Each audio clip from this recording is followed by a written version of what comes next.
देशातून तीन जनांची दर्शनासाठी लागते रांग.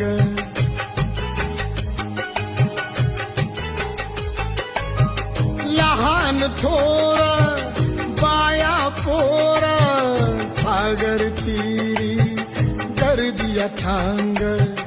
उपकाराची ठेवून जाण, उपकाराची ठेवून जाण.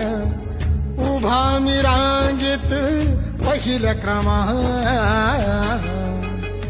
तुझ्या चैत्य भूमीला मी विसरू कसा अभिमान.